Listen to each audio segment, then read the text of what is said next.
ESPN and the PBA present the championship round finals of the Touring Players Championship.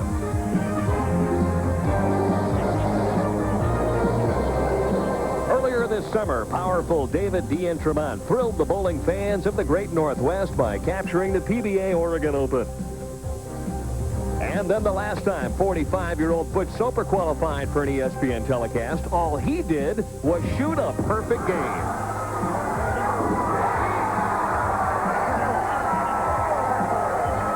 Gentlemen, start your engines. It's time for championship round play in the Touring Players Championship, live from Woodland Bowl, located in Indianapolis, Indiana. Hi, everybody. I'm Denny Schreiner, along with PBA Hall of Famer Mike Durbin. And Mike, a virtual potpourri of players on the telecast tonight, and I guess rightfully so. This is the Touring Players Championship, and we have players from every different faction on the telecast here tonight. Yeah, we certainly do, Dan. The Touring Players Championship is regarded by the players as a major championship. The PBA tries to put out a lane condition that is equal to all that participate, and we certainly have that tonight, as we have power players from both the left and the right side. We have a stylist on the telecast tonight. We have a straight shooter, and we have a superstar. All right, let's start first with the stylist. It's the 5th time that he's qualified for the championship round. This year, Dave Ozio, always a threat. David is always a threat. In 1991, he was a big threat when he won the PBA Player of the Year award. Made 8 telecasts that year, but he has not won since the fall of 1991 in Rochester. To win tonight, he's got to win 4 games. That won't be easy, Denny. Last night, our number 4 qualifier, Butch Soper, admitted to me that from time to time, his shot might helicopter just a little bit. Of course, that's a phrase from all the way back in the 60s when you were a star. Oh, when I was a star. I did bowl in the 60s, and I did bowl with Butch Soper, and he threw it the same then as he does now at age 45. He is the oldest guy in our telecast tonight, but he's proving that he just gets better with age, Denny. As the last time he was on ESPN, he bowled 300. We'll see if he can equal that tonight. Power and potential. A couple of ways to describe our number 3 qualifier, Dave Deont, who broke through for the 2nd time earlier this year out in Portland. He won the Oregon Open, went from the 4th position all the way up to number 1 on a very tough condition. He's very, very proud of that. Last night, he had a poor game in the position round, dropped from 2nd down to 3rd. He's hoping that that turns out to be a blessing in disguise tonight. And the man who took advantage of that low game, the lone lefty on the telecast, Jess Stayrook, a player that if he starts to strike and get lined up, he can strike in the championship round or in the opening game of qualifying. Well, he seems to have gotten his game back together this year. He's been in kind of a mini slump for the last couple of years. Back a few years ago, he led this tournament, broke all the records up in Michigan, where we're going next week. And then he got beat in a one-game match on television by Dwayne Fisher, so he's kind of wants to reclaim what he feels is lost ground, or ground that he owned at that time, and win this tournament this year. A man who desperately wants to win, our top seed, Walter Ray Williams Jr. This is the 4th tournament that he has led this year, has not yet won from the top seed position. Michael, my question to you is, has it become a mental thing with Walter Ray?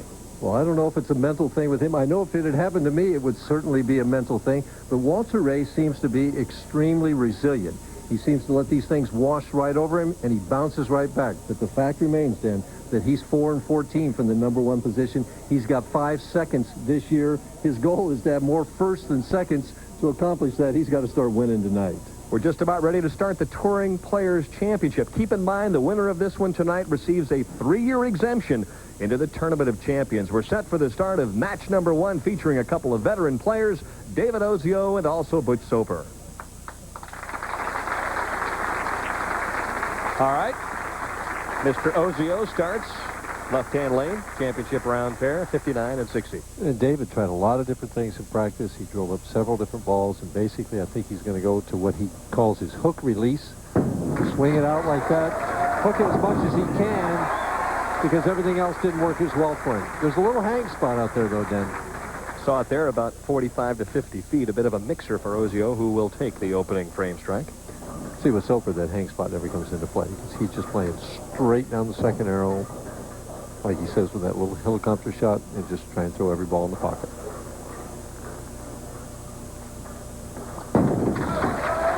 Okay. And a break. Helicopter did too much, went over the top too much that time, and left of target. Gets only the 3 pin. He's happy with that. We'll get up a bit of a feel for what Butch is thinking about. He's wearing a wireless mic this evening.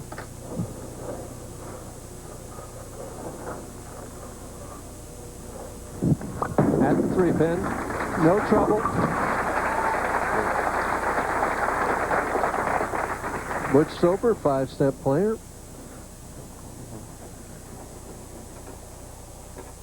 Thing is that Butch holds the ball right about waist high there. Just kind of drops it down, gets to the backswing here. Now watch how straight he comes in right at the finish there. You would think that a guy couldn't last doing that, but he's lasted about 25 years.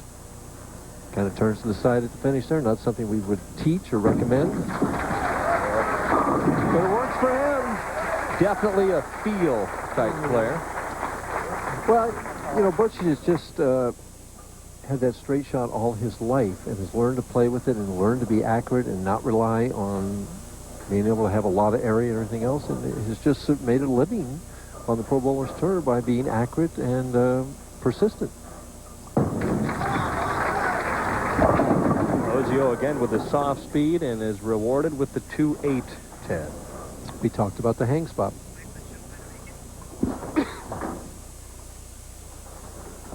The 2-8-10, almost an impossible split. If Deont leaves it tonight, he would try and maybe bowl at it left-handed. The base thing you want to do is hit the 2-pin head on, hope something bounces over and goes and gets a 10. Doesn't happen. Interesting, because when I asked David about this pair of lanes, he said, well, I think there are 2 basic ways you can play it. You can either use a flat release and play the outside angle, or I can get inside and try and hook it a little bit. Actually, the hook release in practice was better for him. That's the first ball I've seen hang. But it's the first ball under the lights, I mean, for a double. It hung worse when he tried to play the flat shot and outside further. Now you could see him almost tug that shot just a little bit and set it short. And softer speed, too. I mean, the 2-8-10 will make you do that. You try and get a little more on it, or you throw it a little slower to make it get back, and then it hooks early. So right now, David's a little bit on the loss situation. Staring at a 3-6-10 on lane 59 after an open on lane 60.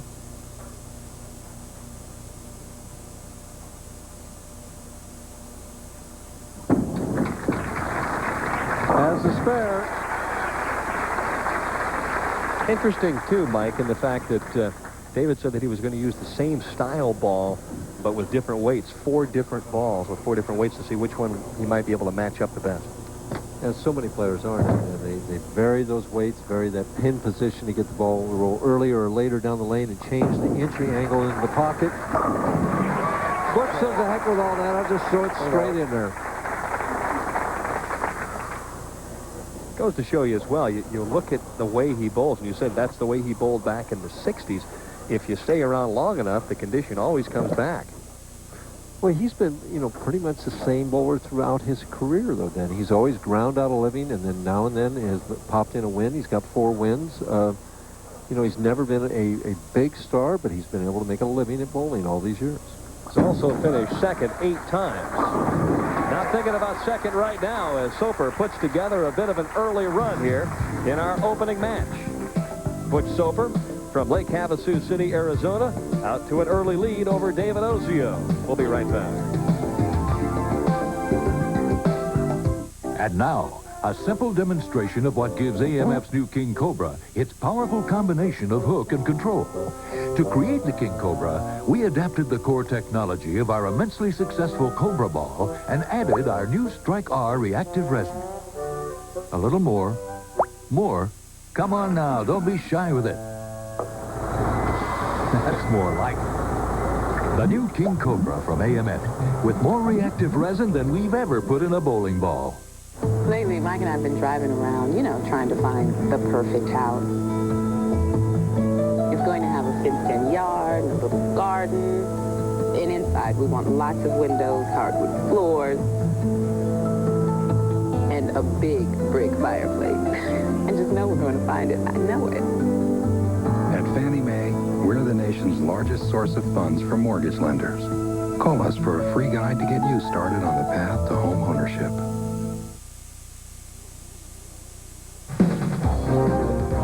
The championship round finals of the Touring Players Championship are being brought to you by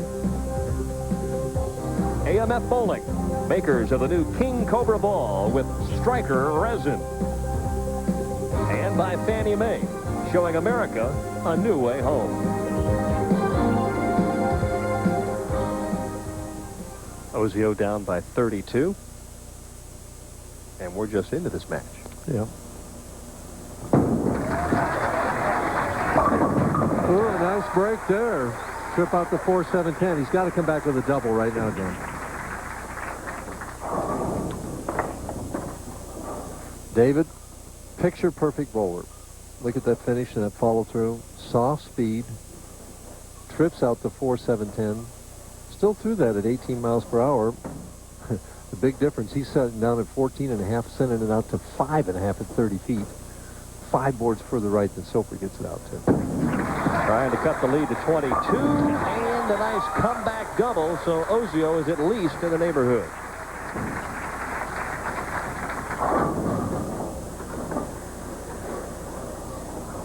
Interesting, Butch at 45 and David at 40. Normally we can add the players' age together, and they're still younger than I am, but not so this week, man. And you're proud of that, aren't you? Oh, yeah. Doesn't happen often. No, not often anymore. Soper with another strike, and of course the last time he bowled live on ESPN, he shot a 300 game, and I had an opportunity to talk to him about the Perfecto in Reno earlier this summer. The notoriety is overwhelming at times. You go places and everybody, somebody will come up to me this week and says, one of the best TV shows they've ever seen. It makes me feel good. But, like I said before, it's you know, I mean, every pro out here probably thinks about shooting a 300 game on television, and it's probably going to happen again. Who knows when? And when it happens to you, it's like, hey, you think about it, you think, man, how did I ever do that? You know, it's incredible. It's hard to explain. Well, with breaks like that, it's easy to shoot big scores. Well, he's staring at a 4-9, and pin comes off, and we can see here, watch.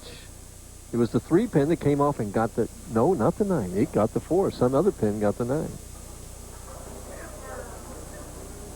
And a little crowd reaction distracting David Ozio to go along with that good break that Soper had. It'd be very difficult for him to make a quality shot right now.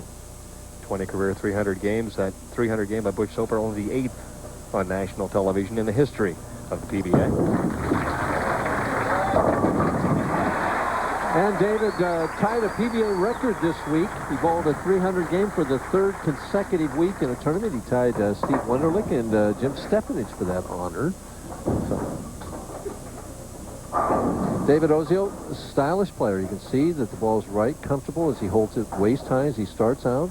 Now he pushes it. It's into a nice straight. Look at that straight swing. And at the peak, you can see he's right there in the pivot foot, ready to drive through with a nice slide. See how square he is right through here. Perfect follow through right up. That's how you want to teach him. After the re-rack. Oh my, an exploding 5 pin that looked like it jumped over the top of the 7. Well, he had that kind of pin carry all week long. I mean, it was just really kind of flaky. I mean, he would hit like that, and a lot of times he had the 7 and the 10 when he hit there. Changes surfaces, picks up the 7, but loses ground to Butch Soper. Opening game of the Touring Players Championship not going the way David Ozio wants it to go. Meanwhile, Butch Soper leading by 33 and feeling very comfortable. For my life, I've given it everything. To me, there's nothing else like it. At Nationwide Insurance, we believe that every business is different. Each one has its own needs. Dave helped me with my home and car insurance, so I knew he could develop a plan to protect my business. The last thing Bob needs to worry about is insurance. Call John Tyndall in Mount Joy or Robert Cayley in Elizabethtown. They're on your side. If you're ready, and we know you are, once a month only, Kelly Cadillac offers the Lancaster, York, Harrisburg area a 3-day white tag sale on the finest new and used cars in the world. Some of these used cars are practically new and selling for the lowest prices this area has ever seen for cars and trucks of this quality. Kelly Cadillac quality. Get what you want for what you want to pay. This Friday, Saturday, and Monday at the right place. Kelly Cadillac, East Petersburg, exit 283 and State Road in Lancaster. Butch Soper leading by 33. Keep in mind, the winner of this game takes on Dave Deont, our number 3 seed. Jess Stayrook slotted number 2, and Walter Ray Williams, having led his 4th tournament of the year, is the top seed. Well, 4-pin stopped him. He's happy with that because he really came over the top inside target. He's trying to hold, but it got high for the 4-pin. All right, now if you look at these two players in the big picture, it appears that Butch has a little room left and a little room right. If he throws a real good shot, he's in the pocket. Now, Ozio is in a precarious position, I would think, Michael. He doesn't look like he has much to work with. Well, as Butch makes the 4-pin, David can always strike, and David's very good in the clutch. But right now, the way the game is going, I think he needs an open from Soper somewhere to get him back in the match. And for Butch Soper, the interesting thing is, after 48 games this week, missed just 2 spares, Mike, in 48 games. Well, I told you, he survives on accuracy. I mean, he just doesn't beat himself. Probably made a lot of splits, too, Dan.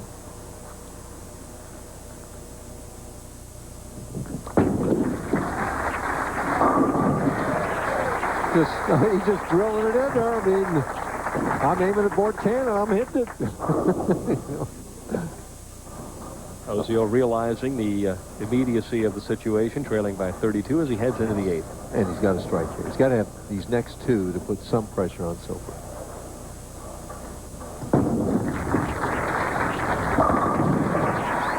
Has anyone in the history of the game ever made it look any easier at striking when they were in flow than Dave Ozio? Maybe. There's been a lot of players over the years that have been stylists, but way back to Joe Christoph. You know, Stefanich was a stylist. Dave Davis yeah, from the left side made it look real easy. Handygard on the senior tour makes it look real easy. But I don't think anybody's ever been a prettier bowler than David Ozio. Just to watch him bowl and the way he throws it.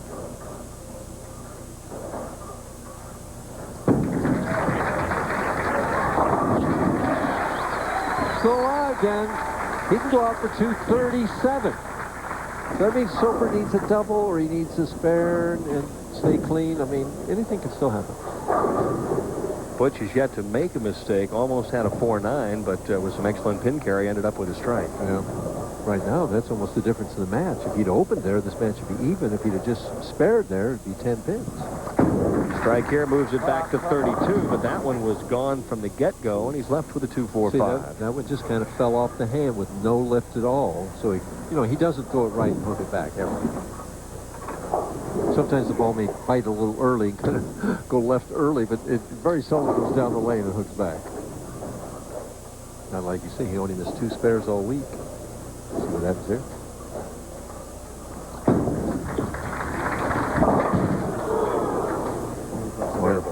Everybody at home now is saying that I jinxed it. That's like saying the guy hasn't missed a free throw all week, and bang, he bricks it just like that. But that puts Ozio right back in the match. In fact, we could have a tie. If both of them strike out, we tie. Butch with a possible 237, and believe you me, he works our graphics in the truck when he doesn't qualify for the final, so he knows what the numbers are all about. Yeah. All these bowlers are mathematicians. Yeah.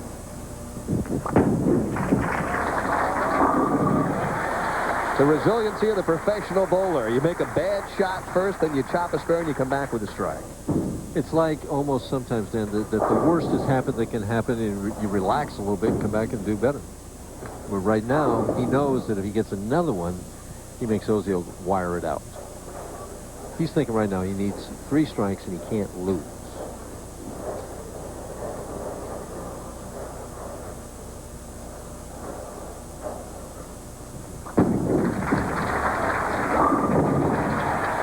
Fall back all the way.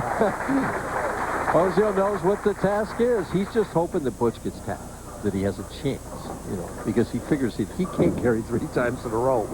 But from his perspective, he knows, hey, no matter what, if I strike out, I get an opportunity to win the match. Well, to stay in the match anyway. Well, win is a long way from where he was 2 frames ago. That's true. That's true. Hold it. Oh, big difference now, psychologically. Ozio knows 2 strikes and he can win it. Excellent performance, with the exception of the open frame on the chop of the 2-4-5. Let's see if Mr. Ozio is up to the task of a double and 8. He spent most of his practice time on this lane.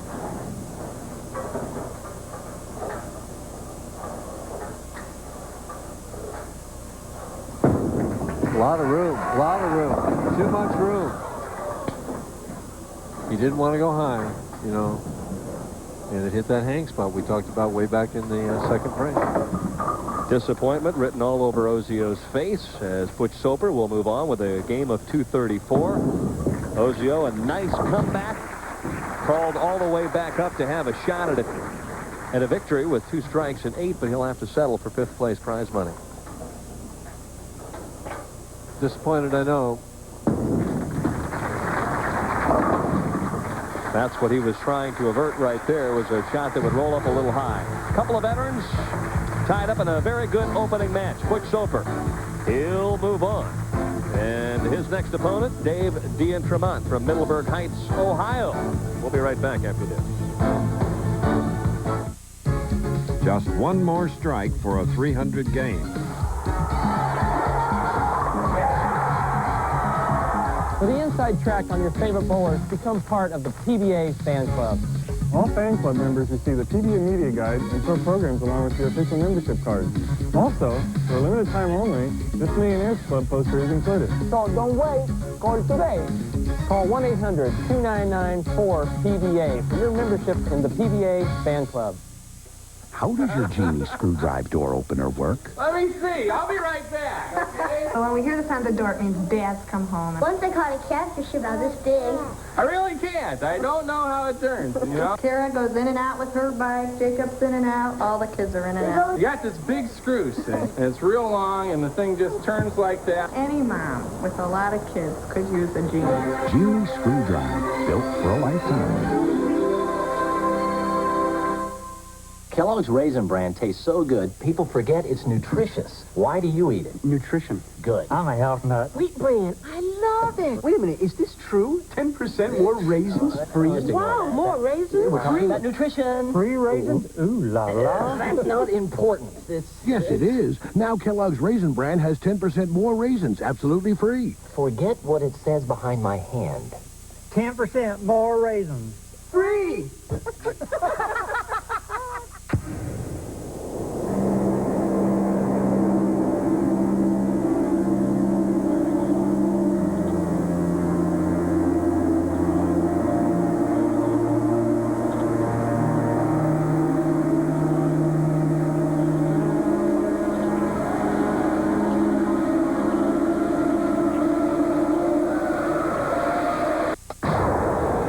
Prime Monday, 7:30, ESPN.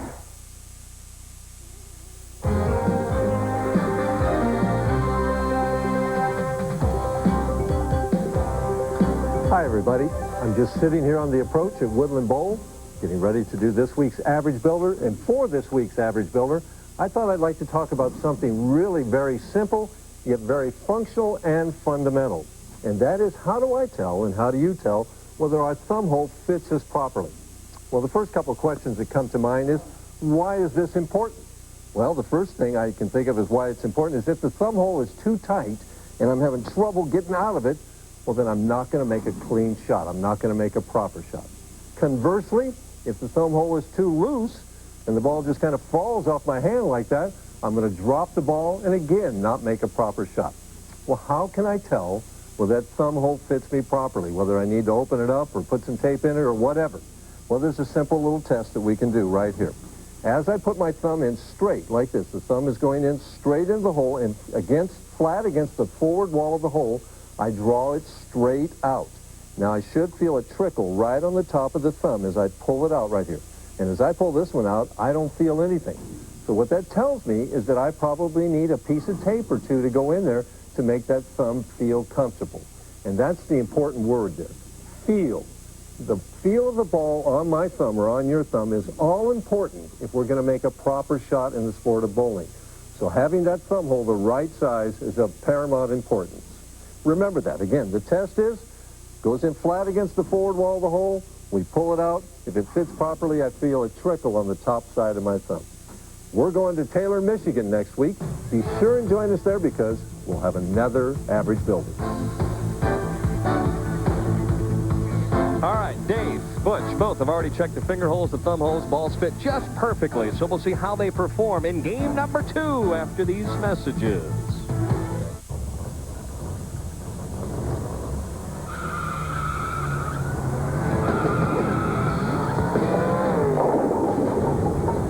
Ninja RPM. It'll rev up your game. When sports cream, when arms are sore, when legs ache, when muscles hurt. Why sports cream? Massaging sports cream in brings fast pain relief. No medicine-y smell, no odor. Why sports cream? Because it works. The way I see it, the last thing people 50 and over should do is stay home sitting on their duffs. You gotta do things you've never done. You gotta go places you've never been. You've gotta call 1-800-4CHOICE and reserve a room at any Quality, Comfort, Clarion, or Sleep Hotel, where people 50 and over who don't want to sit on their duffs can get a 30% discount. Getting older is not for sissies. If you had nothing to hold you back, how would you design the world's most advanced bowling ball? You'd probably pick the best brains in the business, cutting-edge computer design tools, the hottest resins and manufacturing technologies. You'd probably try to change the structure of the game forever. But don't bother. We've already done it. Hurry. Make the quantum leap.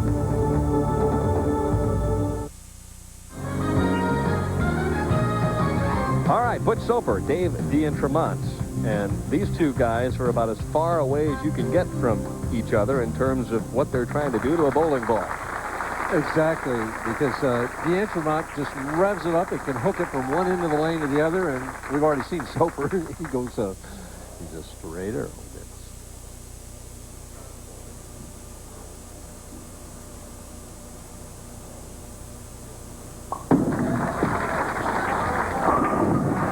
Big, powerful hooking shot on lane 59 results in a strike. And just the power he seems to generate that gets to that top of the swing as he comes through, his hand looks like it's twice as big as it is, and it's already big enough.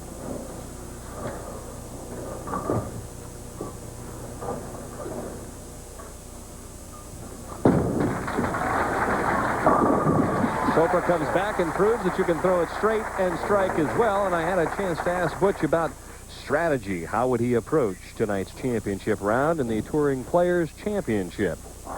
Well, my strategy will be different because I'm using so many different bowling balls right now. It's just, I'll probably use about 4, 5, 6 different ones, and it's going the best reaction, and I'll probably have to use some sandpaper because I'm playing, it's like the opposite this week. All these crankers are playing outside. I'm basically a straight player, and I'm playing in. And it's completely the opposite. There's too much oil from the outside, so I have to play in, and my ball doesn't hit very hard.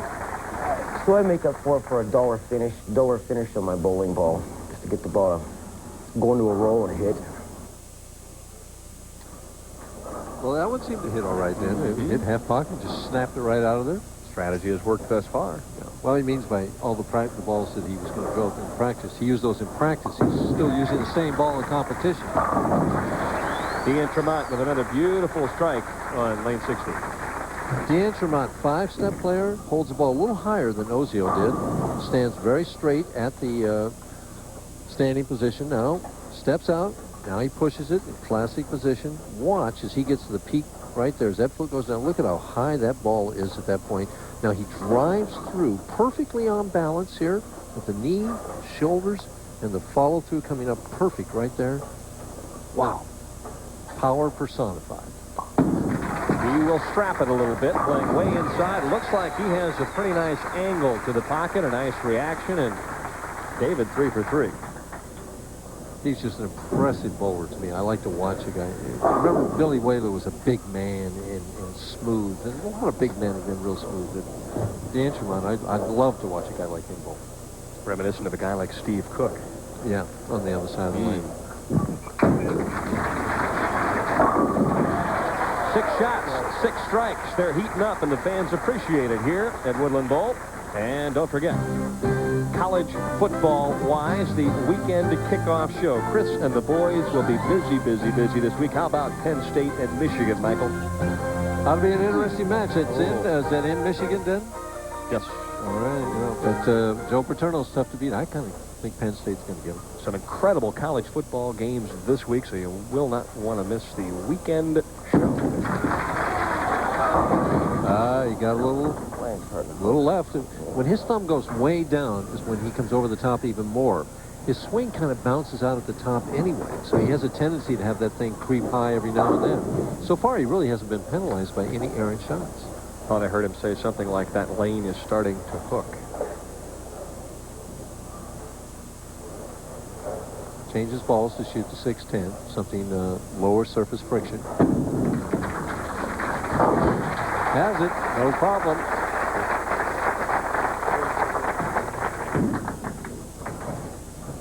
Deont Tremont's whole strategy here, Dan, was he felt that the lanes were slightly different now and they were hanging more outside. He was going to get in to get away from that hang.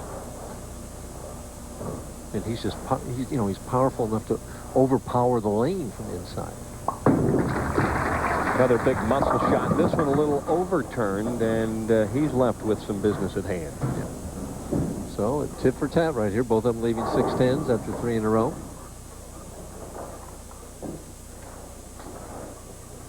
And then again, he's going to change balls to shoot the spare. Would expect him to flatten it out considerably without the hook. It does. Trouble. Nope, he's got it. At the last moment. And I also had an opportunity to talk with Dave and asked him, what is he going to have to do here this evening to come up with the kind of performance in order to win another championship? I think the key is to keep my concentration together, to stay focused. Sometimes when I'm struggling a little bit, my mind tends to wander a little bit. When I get in the groove, I don't think about anything. I just get up and throw the ball, and hopefully I'll be able to do that again tonight. Pretty honest player there, Denny. I mean, that to admit that he needs to stay focused and aggressive, and that's what he was talking to me in practice. I got to be aggressive and that type of thing. That I have this tendency to let my mind wander. Butch Soper opting for a re-rack on lane 60. Jess Stayrook, a fine left-hander, is our number 2 seed. Walter Ray Williams Jr., the current player of the year, slotted number 1 this week.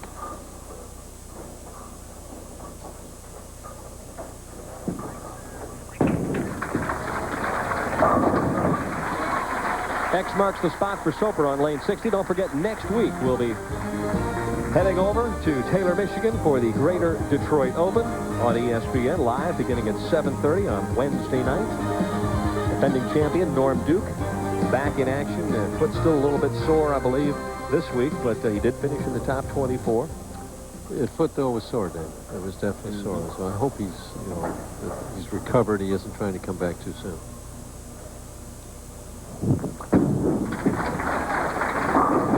First really hard 10 that Butch has left. And you would think that he'd be leaving a lot of those going as straight as he is.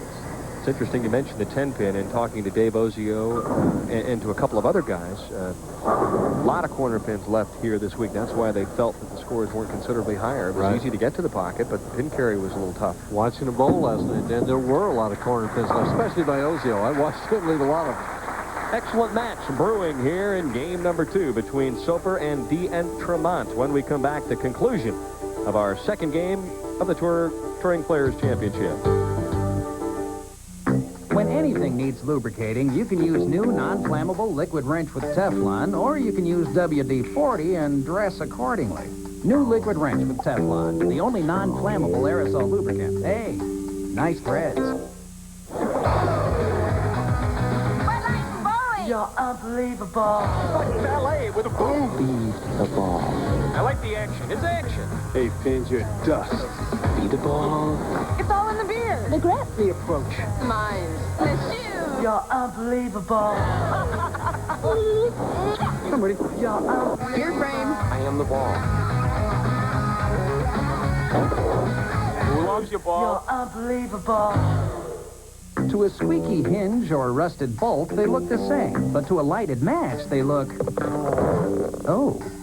New liquid wrench with Teflon, the only non-flammable aerosol lubricant. Seems WD-40 has met its match.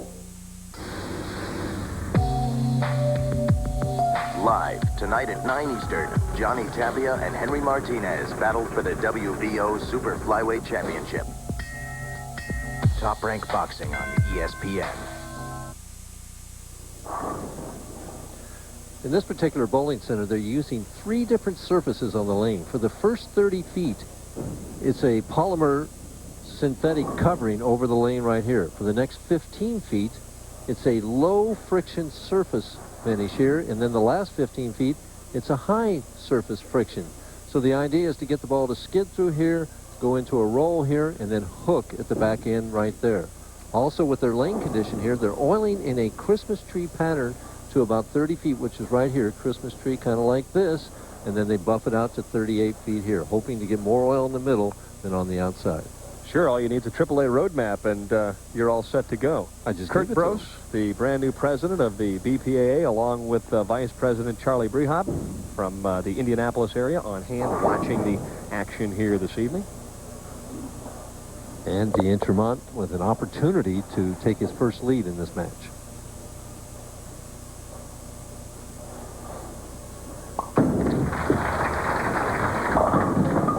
And really an errant shot. He just lifted straight up on that. The ball went dead left right away. Never gave that the room he did on the left lane. Watch him right here. He's in deep, and he just kind of pulls up. See him jump on it right there? And just didn't get as far right as he was before. Second consecutive shot that's gone high on lane 60. Ooh, trouble with the spare, but got it. That's the lane he's going to finish on, too, then. He picked the finish over there. You would think that that'd be his favorite of the two lanes. Match dead even after 6 frames. Dead even in every which way. I mean, frame for frame. Strikes, count. I think 59 holds a little better. Oh, my goodness. A light 410. Is it going to fall? No, it is not. Boy, oh, boy. What a bad break. He gave that one the room that we were talking about. Watch it come in light here. Everything goes around and over the 4-pin. The 10 gets hit, but not enough to knock it over. Hit again. 3 times. Supposed to be the charm. Flat bottom pin there, I'll tell you what. And Deont is open for Mr. Soper. Butch took full advantage of that against 10-time titleist Dave Ozio in our opening game.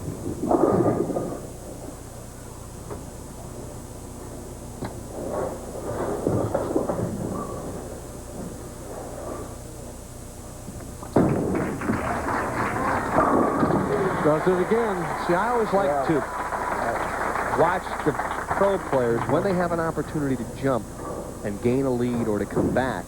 If you look at Deont, did not strike when he had a chance to take the lead, and then ends up with an open. Now, Butch, right there. That's what match game's all about, Dan. That's a psychological thing. Right now, Soper's got the upper hand in how this match has gone. He's taken advantage, while Deont didn't.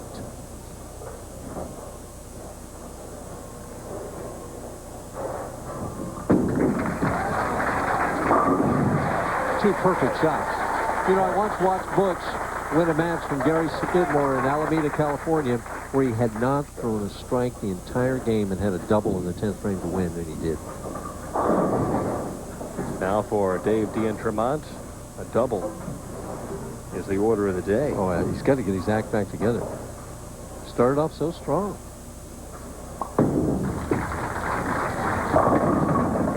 Good shot, but leaves the 10. You know, if he'd have thrown that shot 2 frames ago, it would have been the same result, a spare, but he just would have felt better about the whole thing. Can almost see that David's a bit perplexed. Felt like he maybe threw a couple of good shots on that right-hand lane, couldn't strike. Right now, the best he can get is 225. If he strikes in the 9th and takes it out in the 10th, Soper going at a 228 pace, he's got to strike here to have any chance.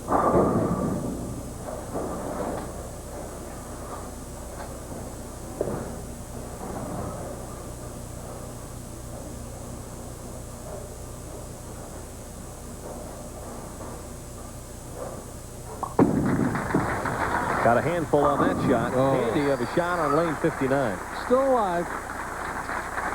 Remember, Soper left the 245 on this lane the last game. I'd be very surprised if this ball ended up anywhere but in the pocket.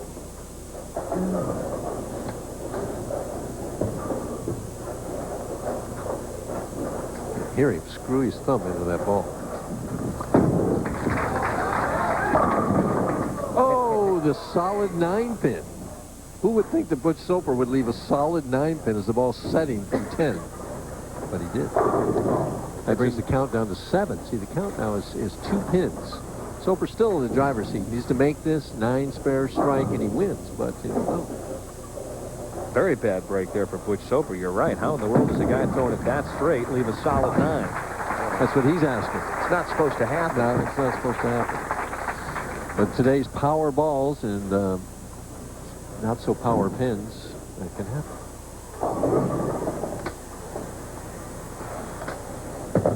Soper still going at a 227 pace. A strike on the first ball in the 10th locks it up.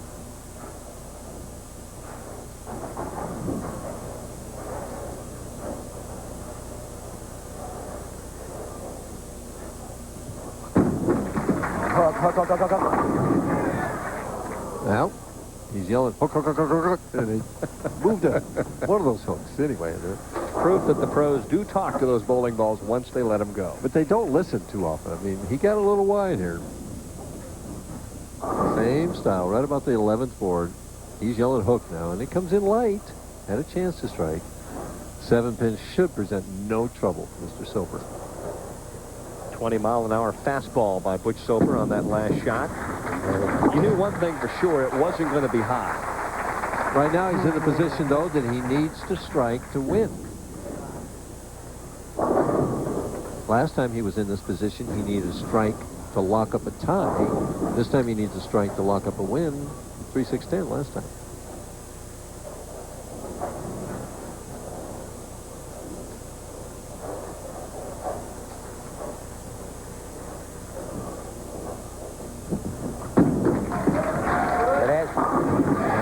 Is what he said. That'll do it. Second time around, Butch Soper takes full advantage. Deont cashes 4th this week, and Butch Soper extends his run to a championship into at least a 3rd consecutive match. And he'll face a talented left-hander in Jess Stayrook.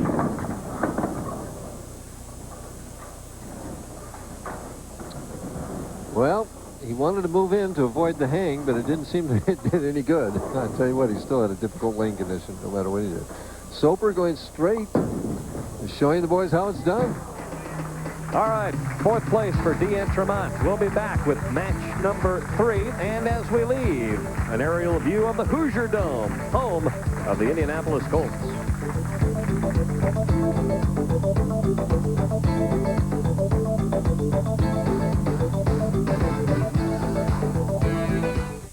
Sometimes you need to take them away from the TV and video games, whether they want to leave or not.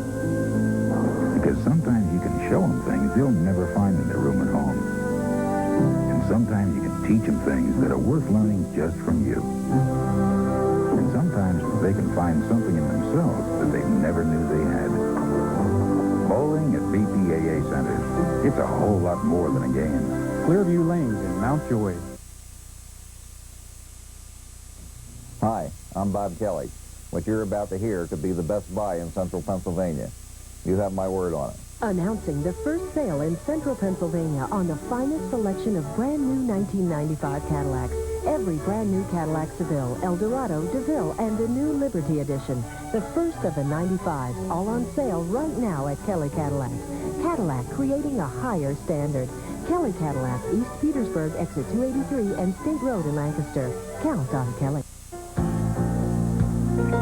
All right, a look at the top 24. Bob Benoit shot 279 in the position round game. Almost got to the telecast. Billy Oakes, number 7. And, of course, the great one right from Indianapolis, the president of the PBA, Mike Albee, was 8. In the 9th position, Jeff Lizzie won the World Open a couple of years ago. Bob Vespi, we've seen a couple times this year. And runner-up last week, Parker Bone. Elsewhere in the top 24, Bob Learn Jr., also a finalist last week in Richmond. Andy Dyer was 13th this week, and Rick Steelsmith, a solid 14th here. 15th position, Dave Ferraro making a nice comeback, and of course, Amleto Monticelli in 16th. Mark Williams from another Texan like Ozio finished 17th. A very, very talented top 24. Danny Weissman was 17th. Mark Mosabi, 19th this week, and Norm Duke on the comeback trail, 20th. 21st, Tommy DeLutz Doug Kent, former Masters champion, 22nd. Jeff Gurman from Wheeling, West Virginia, finished 23rd. And to fill out the top 24, Pete Weber in the number 24 spot. And Joe Barkley was the alternate this week. All right, we'll be back to Woodland Bowl in Indianapolis for match number 3 of the Touring Players Championship. Butch Soper trying to climb the ladder. Jess Stayrook standing next in line. Cold sufferers, if your pill's so good, how come it doesn't work 24 hours? Effidac 24 does. Other pills last 6 hours or 12, but one Effidac relieves 24 hours. Effidac keeps cold symptoms from coming back. So I didn't notice my wife got her hair cut, so she said... You never noticed anything. I noticed the cheeseburgers at Burger King have 75% more beef than McDonald's. They come with fries and a drink for only $1.89. So she said, maybe you should go live there. Burger King. Get your burger's worth. The way I see it, the last thing people 50 and over should do is stay home sitting on their duffs. You gotta do things you've never done. You gotta go places you've never been. You've gotta call 1-800-4CHOICE and reserve a room at any Quality, Comfort, Clarion, or Sleep Hotel, where people 50 and over who don't want to sit on their duffs can get a 30% discount. Oh, getting older is not for sissies. Sports fans, you've seen the best. Now Marv Albert's here to show you the rest. Lots of horsing around in the world of sports. There's 45 minutes of non-stop fun in Marv's great new video, the hilarious Albert Achievement Award. And best of all, your video's free with your paid subscription to Sports Illustrated. In this great new video, Marv captures all the amazing footwork, agility, grace, and power that makes sports so much fun to watch. Hysterical. Call now, and you'll also get your choice of an authentic NFL Pro Line hat. Free. Pick your favorite team. It's up to you. The Albert Achievement Awards video and the NFL hat of your choice make a great gift for yourself or your favorite sports fan.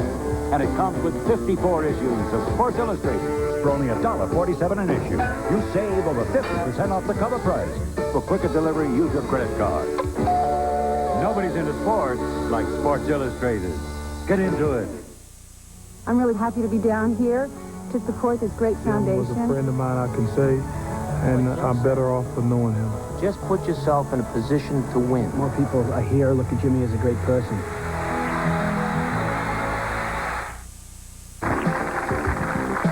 Big crowds all week at this magnificent bowling center in Indianapolis. Woodland Bowl, 80 lanes strong. One of the few non-smoking facilities in the bowling community.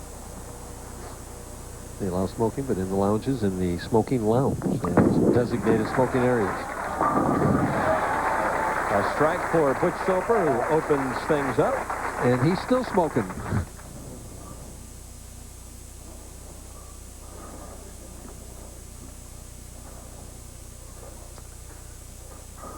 First opportunity for Jess Stayrook, who came on strong last night in the final 8 games.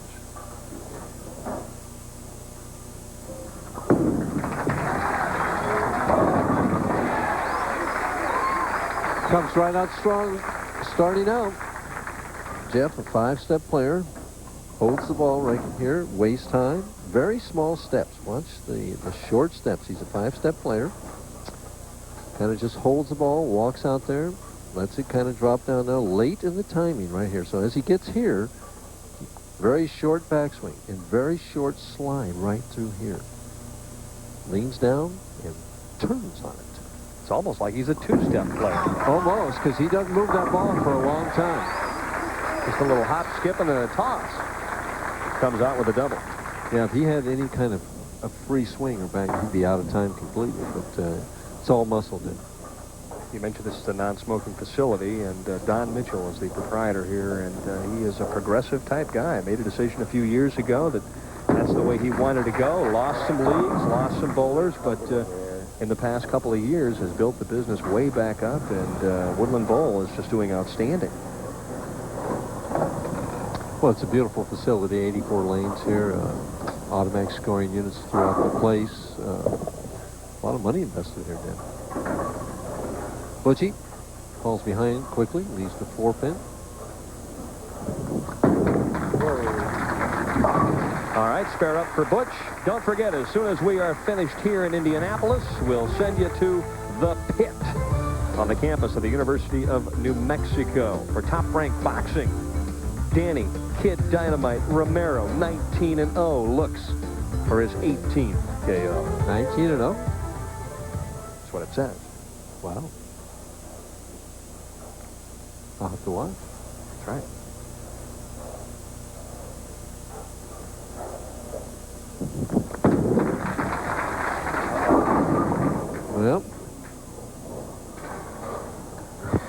Well, he leaves the 6'10". He's left that several times tonight. Do you think the left-hand lane is breaking down even as we speak for Mr. Soper?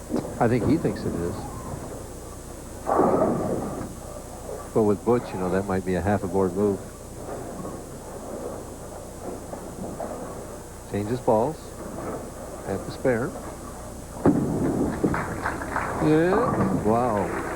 He was watching that one all the way. And the capacity crowd letting him know that they were watching as well. Very knowledgeable crowd there to know that he got away with one there. Or that he could have chopped it.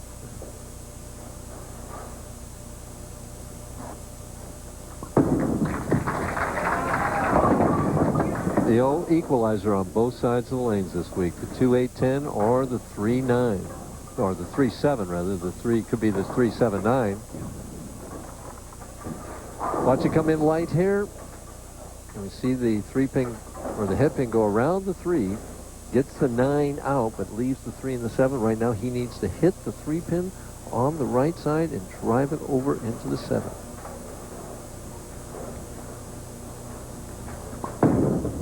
Hard. Oh, what a break. It's like the 7-10, Denny, in Tucson. Pats himself on the back. Well, he bounces it out. He didn't hit it thin enough, but this is just what happened in Tucson a couple of years ago. Remember? I remember it well. One of only 3 players to convert the 7-10 split, along with Mark Roth and last week's champion, John Mazza.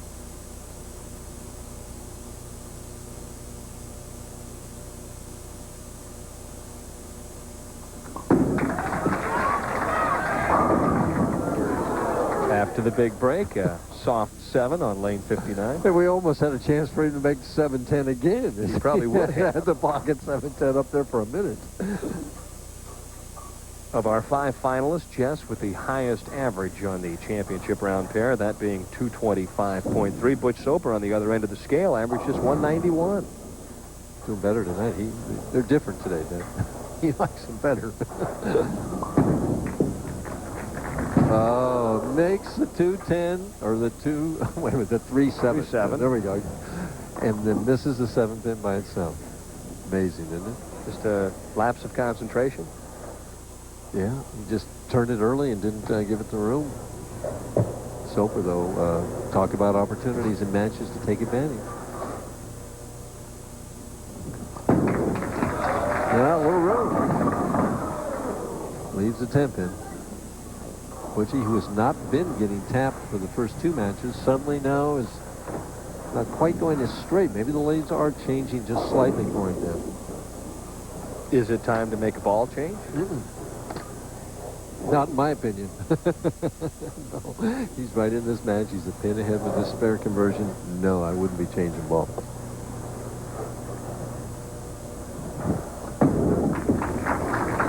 Interesting. That time he went with the strike ball to shoot the spare. That is interesting. He's the 6'10". Maybe he decided, you know, right, maybe the tip, he's not getting out of that thumb properly. Oh, he got out of it the last time. He got out of it too soon. Huh? Almost dropped it on his toe. Well, see, we talked about that feel. It's all important. Obviously, this ball, he's just screwing his thumb. He likes that tight thumb, I can tell. Nelson Burton used to love that tight thumb, boy. Better shot. Oh, it leaves the solid 10 anyway. So we got an even match if he makes the spare. And if you're Jess Stayrook, you're thinking, well, you know what? I gave away a missed opportunity there, but, you know what? I'm still tied in the match. So I made a mistake, and it hasn't cost me. It's exactly right. Butchie using the same ball, the strike ball again at the spare. Nothing hooks for him. Why would he not use it? Oh, that's a cold comment coming from a man who did not exactly strap it in his heyday. That's true. That's true. I'm chagrined.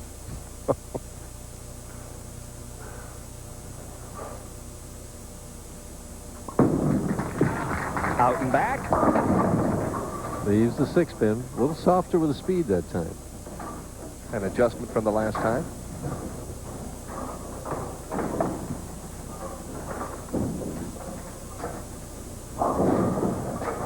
Looking at it, the speed was 17.2.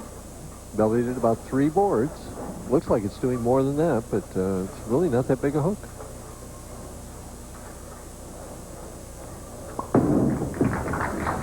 More speed at the 6-pin, no trouble.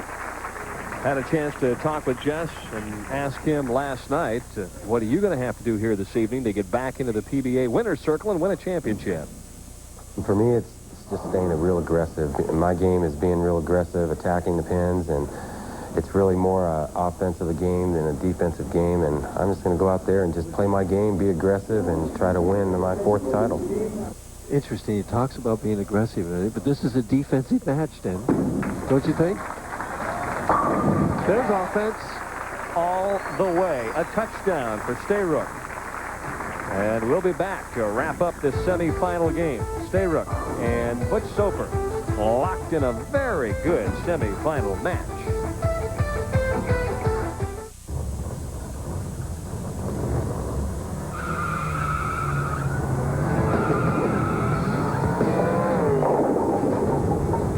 Ninja RPM. It'll rev up your game. When sports cream, when arms are sore, when legs ache, when muscles hurt. Why sports cream? Massaging sports cream in brings fast pain relief. No medicine-y smell, no odor. Why sports cream? Because it works.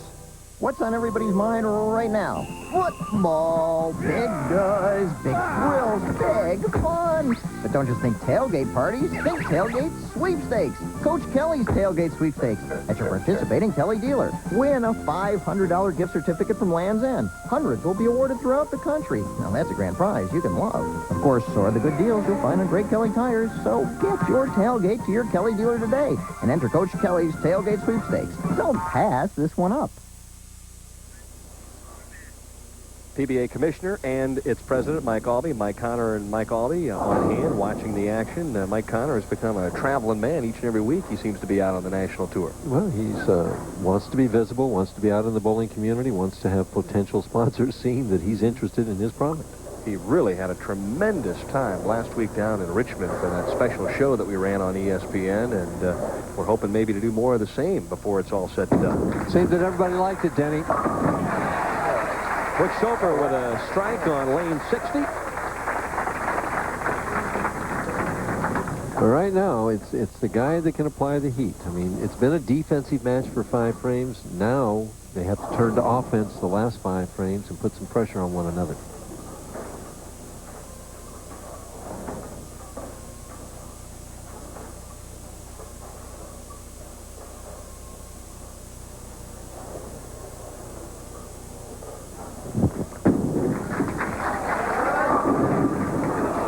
Still struggling with the left-hand lane. It's hooked a little more as the evening is worn on.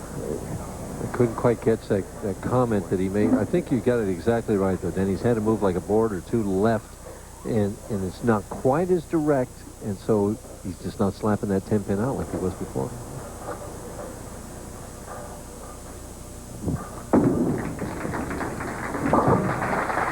Again, doesn't beat himself. Stayrook has had a variety of things on this right lane, from the 3-9 to a strike to a 6-pin. Let's see what he does.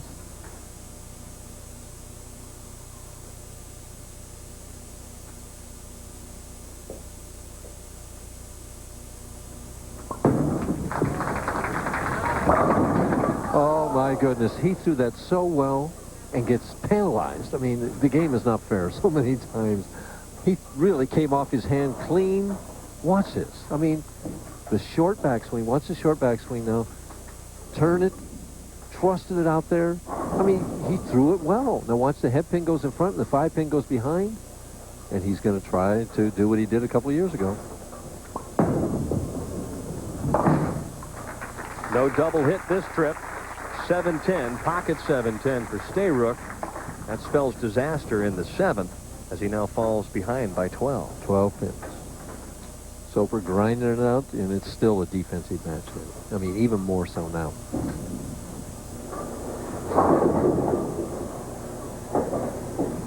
I mean, that one was like it hit the receiver's hands and bounced off for an interception. Wide open. He was on a strike, too. That's what really tears your heart out. And follows his strike, costing 32 pins. 30, well, let's see, really, yeah. I think 32 pins. Yeah, 32 pins that cost him. He knows it, too. He's devastated right now. He's hoping for a miracle. An open from Butch Soper, something that hasn't happened very often this week, let alone tonight, just one open frame. No, I don't think that's going to happen.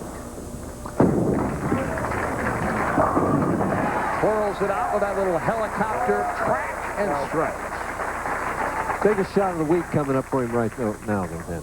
Because if he doesn't strike now, Stayrook can strike out and lock him out. Mike, I've mentioned helicopter a couple of times. Give the fans some idea where that track would be. Well, the track is probably a good 3 inches below the thumb hole, you know, and a good 4 inches down from the fingers. It's a lower track, and again, we demonstrated that on a tip a couple of weeks ago. The idea is that it sails through the heads and hooks at the back end. And dices them up. Wait a minute. Let me see it again. It can't be the youngster from Lake Havasu, Arizona, ripping the finger holes out of that shot. Well, the pins felt it. Soper, see him come over the top, the helicopter shot, and swishes him back to live action. Stayrook stays alive. Shows you something about his character right there and his competitive juices. Still has room for 214. Which would make Soper get a strike, 9 and a spare to win. Anything's possible here. Tie, a lot of possibilities. 12 pins, Soper's got them both on doubles.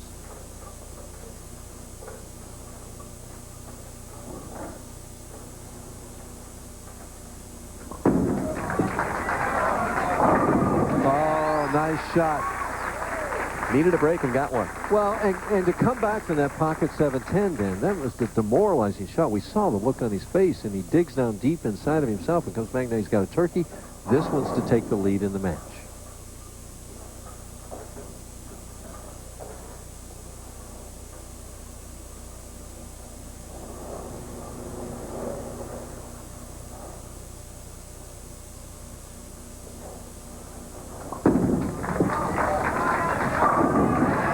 Throw it any better? Great comeback for Stayrook, who has done anything but roll over. Butch Soper eyeing the electronic scoreboard, realizing what's left to be done. Does he look worried? No. No, he looks really confident. He's hit the pocket every time on this right lane. Right now, just trying to relax, bring the heart rate down a little bit. Exactly. Count's important here, Dan.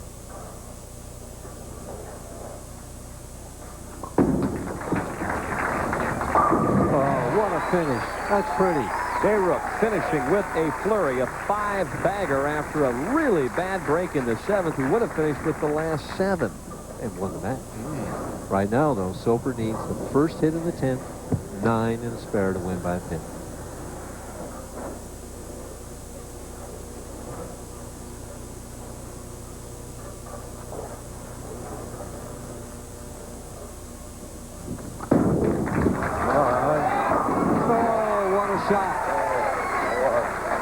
I tell you, you're seeing 2 experienced pros respond to the pressure, but it's not over.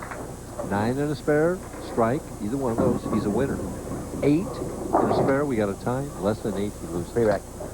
And he wants a re-rack. He doesn't like the rack. Or is he buying some time? Could be either one. With Butch, I don't think he's buying time. With Butch, I think he just as soon get up there and throw it. I think the one thing he doesn't want here is a 5-7, an 8-10, some kind of pocket split, something like that. Another re-rack. See, he's looking at that 5-pin. He just does not like the 5-pin. It looks off spot to him to the left. See, when you throw the ball as straight as he or I do, you can make good racks into bad racks in a hurry. 2 re-racks a game. You can use them at any point in time. At any point in time, right. And he's used them. So now, the double RR. The double RR, but if there's 10 of them down there now, he's got to shoot it. Looks good to me.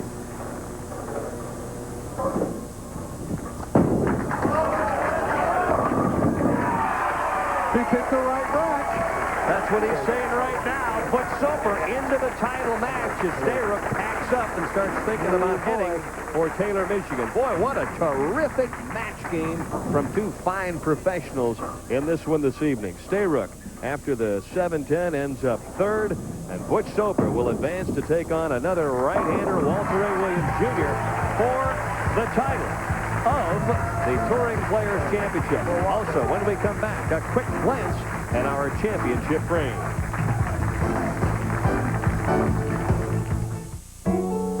All right, Chief. Open wide. Come on. Look, Daddy loves corn pops. See? And here it comes. The problem with a cereal that tastes like popcorn, only sweeter, is that it disappears like popcorn, only faster. Y'all finished? Good boy. He may want seconds. Kellogg's Corn Pops. It's hard to stop when it's Pops. This is not a hobby. It's not a job. It's a career. Real estate is a people business. I get to be involved in what is one of the most significant things that people do in their lives. Century 21 means that I'm associated with the best of the best out there. Century 21 means to me an opportunity to be all that you can be, no matter who you are. If you wear this jacket and you really want to be an agent, the sky is the limit.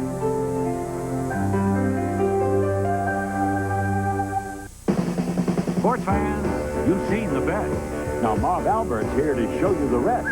Lots of horsing around in the world of sports. There's 45 minutes of non-stop fun in Marv's great new video, the hilarious Albert Achievement Award. And best of all, your video's free with your paid subscription to Sports Illustrated. In this great new video, Marv captures all the amazing footwork, agility, grace, and power that makes sports so much fun to watch. Hysterical! Call now, and you'll also get your choice of an authentic NFL Pro Line hat. Free! Pick your favorite team. It's up to you. The Albert Achievement Awards video and the NFL hat of your choice make a great gift for yourself or your favorite sports fan. And it comes with 54 issues of Sports Illustrated for only $1.47 an issue.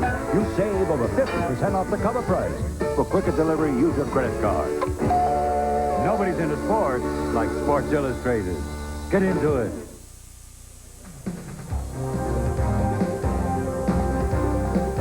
All right, time now to take a look at our championship frame. And we'll start with match number 1. This one came in the 10th, and it was David Ozio. David Ozio needing 2 strikes and 8 to win the opening match. Just gave this one a little bit too much room. Hit that hang spot out there. Left the 2-pin. Very disappointed. Soper, though, 234, 213, a winner.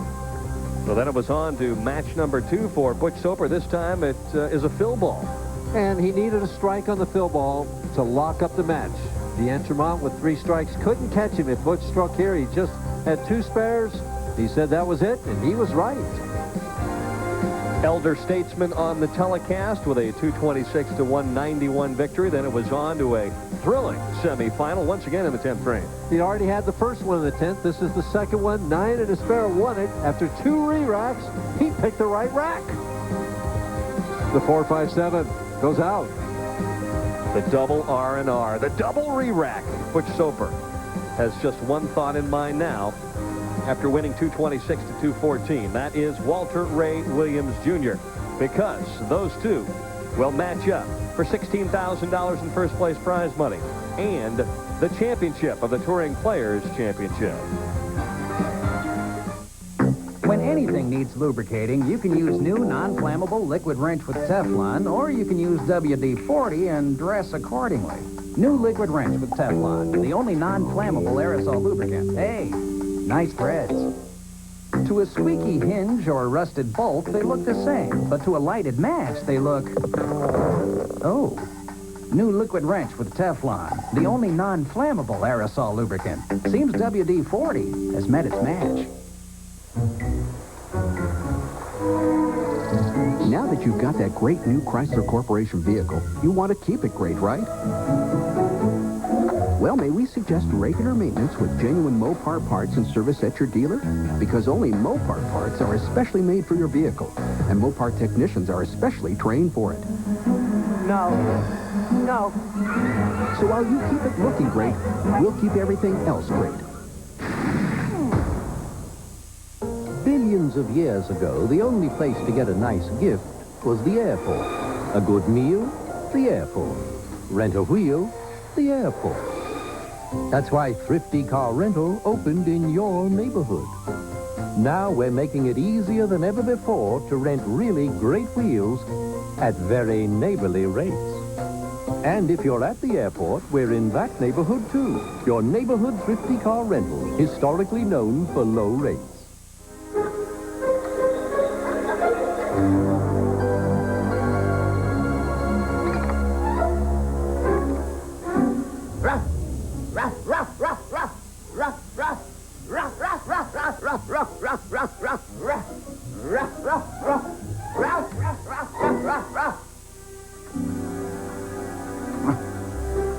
Or you can put in Schlegg locks, the Doberman of locks. Part of the crowd on hand watching the championship round this evening. Several of the ball caddies that were used this week. A lot of the junior players from this area helped the pros carry those bowling balls from lane to lane. Well, when you had to go from lane 84 back to 1, that's a distance thing. If you had had a caddy, it might have extended your career maybe a couple of weeks. At least a day or two. You know, these two met last year in San Antonio in May, and Walter Ray came out on top for that title. Light hit shaker was what Butch was hoping for. Soft 7 stands on lane 59. You know, I would think with a 3-year exemption to the Tournament of Champions as the prize out there, more so than the money, the difference in the money here, that the pressure's more on Soper. I would think that's a bigger plum to him than it would be to Walter Ray. Inside the spot, but the ball held anyway, so 7-pin disappears. Walter Ray up for the opening shot. 6'2", age 35. Creeping up there, isn't he? Yeah, it really looks like he's supposed to be in over the hill. Yeah, right.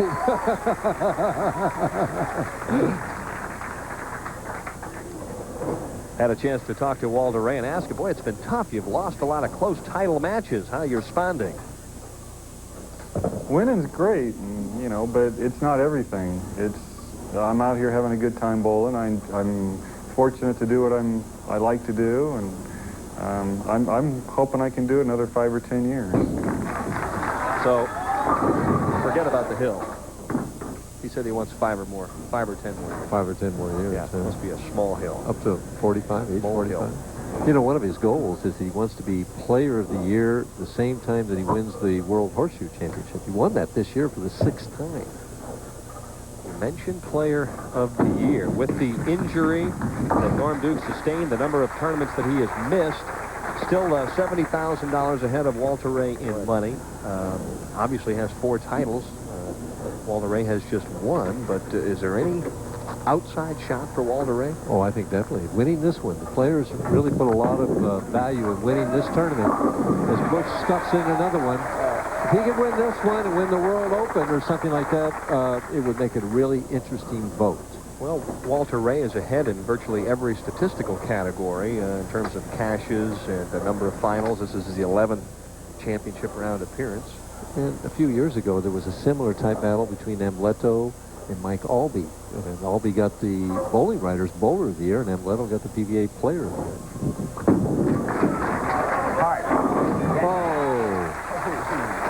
Butch Soper making him dance on the deck. The idea, you know, at age 45 to have another 3-year exemption into the Tournament of Champions, you know, it's just big incentive for Butch. Walter Ray down by 10, and a beautiful strike. Said he wants to be more aggressive in the championship game.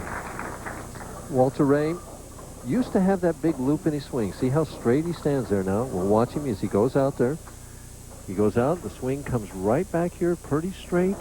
That's, you know, straight all the way through as he comes right down with it now. See that finish with that left hand coming back like he's always done. Foot turned there. After the ball is gone, 2 hard 10s. You can be as aggressive as you want to be, but the pins don't always cooperate with that. I mean, he can't throw 4 shots any better than he threw those. 2 of them struck and 2 of them didn't, and the 2 that didn't are on strikes. You can almost feel the pressure mounting for him. He really wanted that double to get off and rolling and loosen up a little bit. And that's the lane he picked a finish on, and he hit it every time in practice. I mean, he gets 6 practice balls when he comes over. Every one he threw over, there was a strike. He had more trouble with the right lane. This has been Butchie's good lane, and he gets a finish on it.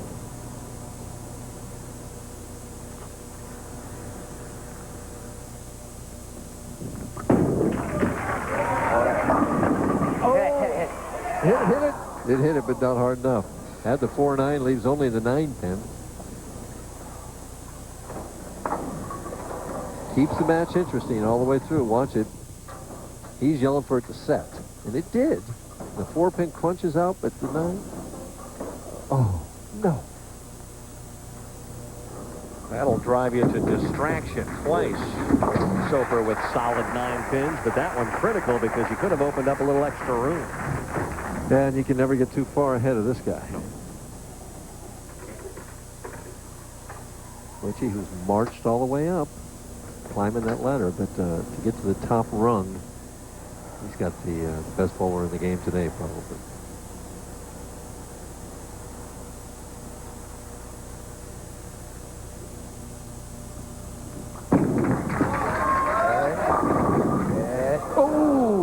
That headpin came zipping back off the sideboard. I thought it was going to get it, but it came up short. But both players have thrown some really good shots that haven't resulted in strikes. Yeah, that's what this condition's been about all week long. You mentioned condition. Hats off to Steve Cross and the PBA lane maintenance crew. I think they've set something out here this week that's really tested them all. The carry has tested them, too. It tests your patience. It tests your resiliency, your perseverance.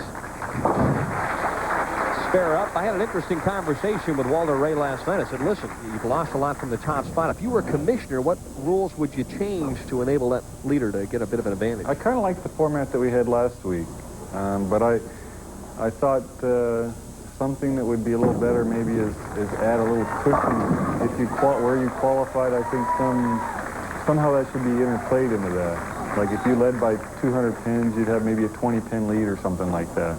That way you'd have a... But then it sounds like you're giving him a handicap, and that doesn't sound right. But the thing is we bowl all these games, and that player really deserves to have an advantage. It's not really fair that a person has to win the tournament twice. But that's something everybody has to do. So theoretically, it comes out even in the end, even though it doesn't. I didn't understand that. Theoretically, it comes out even in the end, but it really doesn't. Not as long as you keep leading tournaments like he has. Well, that's why 14. That's why he's thinking that way, because he's led so many tournaments. You know, give me a little cushion here. You know, I've deserved after 50 games or whatever the number is that I've led this tournament, but that's not necessarily the case. I mean, the case comes down that this is part of the tournament, and you have to perform now too. So I don't agree with him. He came up with a key double. Now Soper light hit, spanks out the 5 and the 7, and it was Ricochet Rabbit on lane 60. Key shot coming up for Butch Soper right now. The way Walter Ray is going, he's had every ball stuffed. You know, Soper's got to keep the pressure on him. He's 2 pins behind right now.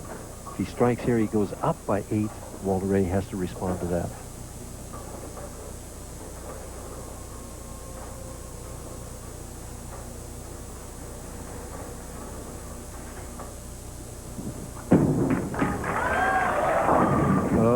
Worst shot. Wow, the bucket. The only thing good about that is he's on a strike and didn't lose count. The bad news is earlier on he chopped the 2-4-5. Yeah, but he only missed 2 spares all week long, man. I would think that he's going to make this spare. As we see it just not making it up the hill, leaving the 2-4-5-8. He threw it at 21 miles per hour. See, it's just more speed.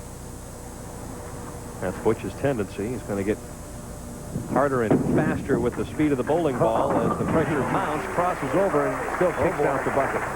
Same as a solid 8 right now is the way I used to look at those things, but he has to just hope that Walter Ray doesn't keep stringing them.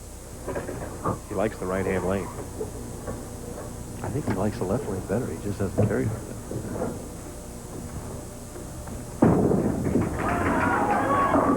Oh, little dice him up action right there. As Paige, his fiance, applauds and looks on.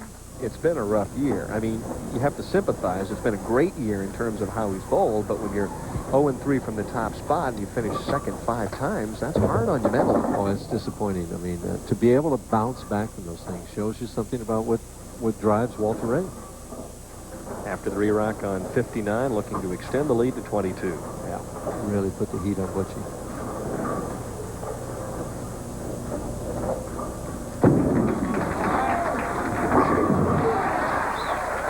What a performer, huh? Well, to say that he's overdue would be the understatement of the year on the PBA Tour. Nevertheless, I'm just looking at he's come out and thrown 8 shots just dead flush. Well, actually, the can opener here on the right lane wasn't dead flush, but every other ball has just been stuffed. On a tough condition, I mean, it really isn't that easy to do that. I think Butch suspected that he might have to come up with his best performance of the night to win this match. He's got to strike the next 2 times to have any chance.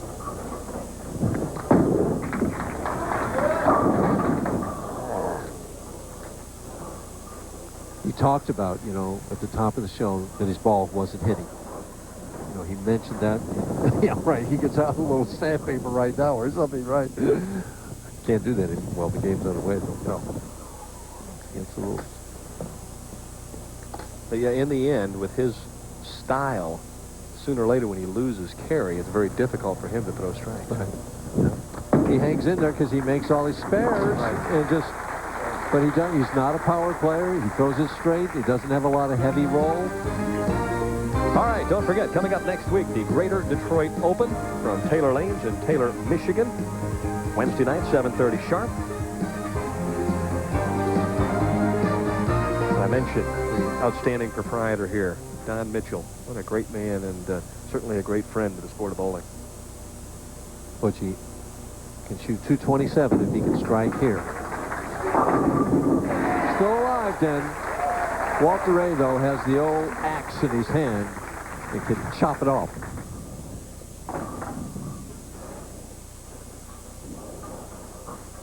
Hasn't missed this lane yet.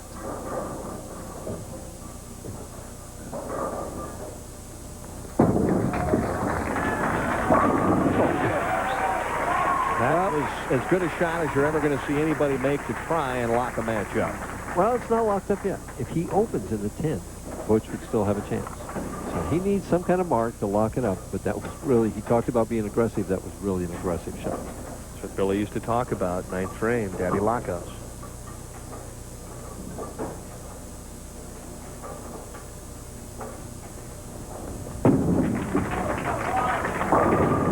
That's daddy lockups right there. Make him dance for the title, Walter Ray. Finally, and you can see the deep breath and the relaxed shoulders of a man who finally wins from the top spot tonight. He is 1-3 on the year now, 5-14 for the career. And even more important, though, he's still alive in the Player of the Year race now. I don't think there's any doubt about that. Norm Duke, with that sore foot, going to try and go the distance, I'm sure. Sensational performance by everybody on the telecast, but these 2 guys in particular, especially Walter Ray in that title match, superb bowling. Well, look at that, Dan. It's all strikes except for 2 solid 10s. The 2nd frame and the 4th frame, hard 10s, beautiful shots both times. Maybe started at 300. That's right, and another $10,000 from the PBA. Magnificent performance from Walter Ray Williams Jr. Finally a smile for Walter Ray as he wins from the top spot. A brilliant game of 2:59. Butch Soper, a 2nd place finish. When we come back, we'll chat with Walter Ray, give away the check and the trophy from Woodland Bowl in Indianapolis.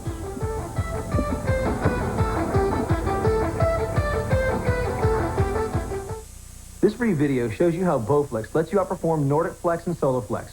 Call for yours right now. You need to see this free video. Bowflex lets me perform the strength aerobic workout I want in 20 minutes. It's quick, it's easy, and it makes my body feel incredible. There's simply nothing else like it. You can change the amount of weight you're using by adding more power rods. The cable pulley system accommodates 64 different exercises. It's even backed by a lifetime warranty. If you're like me, and at first you looked at machines like SoloFlex and Nordic Flex, you've got to see what Bowflex can do for you. It simply produces results. Call right now for this free 15-minute video. It will show you exactly how Bowflex will let you outperform SoloFlex and Nordic Flex. You'll be surprised at how effective Bowflex really is. If you want to see the easiest, most effective way of exercising at home, you need to see this video. It's absolutely free, so call for yours right now.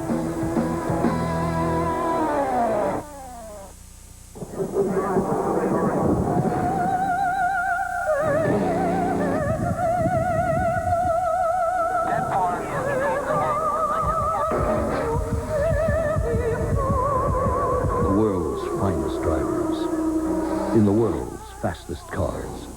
Compete Sunday morning at 7:50 Eastern in the Grand Prix. Formula One, the art of motor racing on ESPN. The championship round finals of the Touring Players Championship are being brought to you by Schlage, the Doberman of locks. Smile for Walter Ray. A great performance. Let's give away the hardware, though, before things quickly run out of time. Jim, you have a beautiful trophy. Walter, on behalf of the bowlers of Indianapolis, I present you with the symbol of Indianapolis, the race car. Well, I'd like to thank the Central Indiana Bowling Proprietors. They did a great job. Don Mitchell, great bowling center here. I love it here. I'm finally won here. All right, and representing the Bowling Proprietors, Bob Leaf has a beautiful check. Walter Ray, congratulations on your victory. I'd like to present you with the winner's check from the Central Indiana Bowling Proprietors for $16,000. I'd like to thank my caddy, Chris, who helped me out the last couple nights. Thanks, Chris. My back feels plenty good this week, Don. Walter Ray, I know you got the monkey off your back. First win from the top seed position this year, but also, it's amazing, first major championship of your 15 titles. How's that feel? It feels real good. I've had a bunch of seconds, and I'm elated. I mean, that was one of the best games I've bowled. Even the whole week. That was great. I'm glad it came through that way. Michael? Walter Ray, I wanted to ask you, you were fiddling around in practice, trying a lot of different angles, different balls, everything. You finally settled on moving in closer to the third arrow. Obviously, it was the right decision. What was your thinking in doing that? Well, during the tournament, the morning sessions, I had a great shot outside around the first arrow. But it seemed like there was a little bit more oil out there, and if I got it right, it wouldn't come back. And if I tugged it, it just took too much. So I felt like I better play inside a little bit. And I knew Butch was playing in there on second arrow, and I don't throw the ball quite as straight as he does, but I figured maybe I could play somewhere around there, and I'm just happy. One quick question. The win, a second win, you're closing in on Norm Duke. Do you feel like you still have a legitimate shot at Player of the Year? Well, I have a legitimate shot, but I need to do a couple more miracles. Yeah, but you're the miracle man. Well, maybe. Well, the continuing saga of Walter Ray will continue next week. So long, everybody. Next week, the PBA Fall Tour heads over to Taylor Lanes, located in Taylor, Michigan, for the championship round finals of the Greater Detroit Open, beginning at 7:30 Eastern Time, Wednesday, October 19th, live on ESPN. And coming up next, Top Rank Boxing, Al Bernstein and Dave Bontempo with all the action from the pit on the campus of the University of New Mexico.